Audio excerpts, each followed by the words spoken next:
Halo para saudara yang terkasih. Pernahkah kita bertanya, saya ini sebenarnya siapa? Di rumah kita dikenal sebagai suami, istri, ayah, ibu, anak. Di tempat kerja kita dikenal sebagai guru, pegawai, pemimpin. Di media sosial kita bahkan bisa memilih sendiri bagaimana orang lain melihat kita. Tetapi pertanyaan Yesus hari ini jauh lebih dalam. Menurut kamu, siapakah aku? Inilah inti Injil hari ini. Yesus bertanya kepada para murid, kata orang, siapakah anak manusia itu? Lalu Yesus mempersempit pertanyaan, tetapi apa katamu, siapakah aku? Petrus menjawab dengan iman, engkau adalah Mesias, anak Allah yang hidup. Jawaban Petrus bukan sekedar hasil pemikiran, itu adalah pengakuan iman. Karena itu, Yesus berkata, berbahagialah engkau Simon, bukan manusia yang menyatakan itu kepadamu, melainkan Bapakku yang di sorga. Dalam Injil Matius, pengakuan Petrus menjadi titik penting perjalanan Yesus menuju Yerusalem. Setelah Petrus mengakui Yesus sebagai Mesias, Yesus memberikan kepadanya tugas khusus.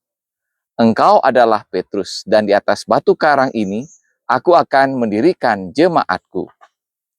Nama Petrus berarti batu karang.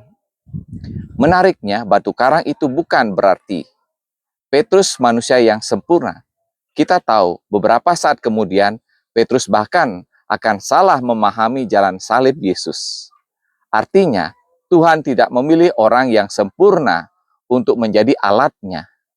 Tuhan menyempurnakan orang yang dipilihnya. Para saudara yang terkasih, bacaan pertama dari Yesaya memperlihatkan bagaimana Elyakim dipercaya untuk memegang kunci rumah Daud. Ia mendapat wewenang bukan untuk kepentingan dirinya, tetapi untuk melayani umat.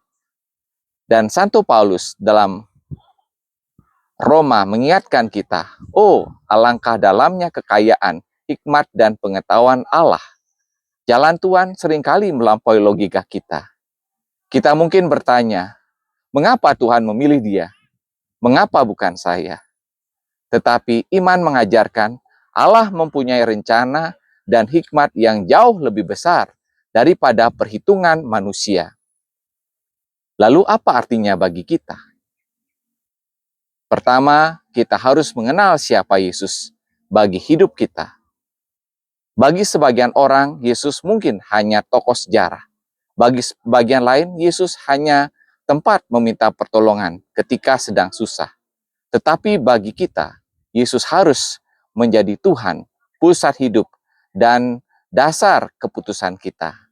Karena itu, jangan hanya bertanya, Tuhan, apa yang bisa Engkau berikan kepada saya? Tetapi bertanyalah, Tuhan, apa yang Kau kehendaki saya lakukan? Kedua, kita dipanggil menjadi batu karang bagi orang lain. Di keluarga, jadilah batu karang bagi pasangan dan anak-anak. Di sekolah, jadilah batu karang bagi para siswa. Di tempat kerja, jadilah orang yang dapat dipercaya. Di tengah masyarakat, jadilah pribadi yang menghadirkan ketenangan, bukan memperbesar konflik.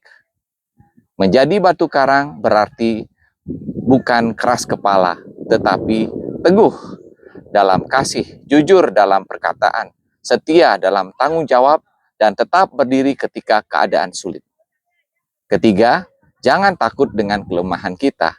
Petrus pernah kuat, pernah jatuh, pernah salah, bahkan pernah menyangkal Yesus.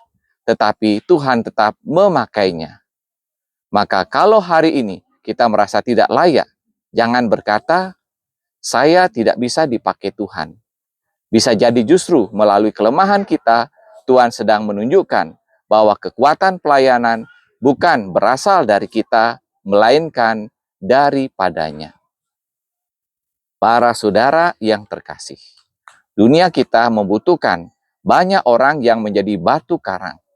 Bukan batu untuk melempar orang lain, tetapi batu untuk menopang, melindungi, dan menguatkan. Mari kita pulang dengan satu pertanyaan dari Yesus. Menurut kamu, siapakah aku? Dan semoga jawaban kita bukan hanya keluar dari mulut, tetapi nyata dalam hidup. Yesus, Engkaulah Tuhan dan pusat hidupku. Pakailah aku menjadi batu karang bagi keluargaku, bagi gereja, bagi sekolah, dan bagi sesamaku. Dari Kebun Raya Bedugul, Tabanan, Bali. Tuhan berkati.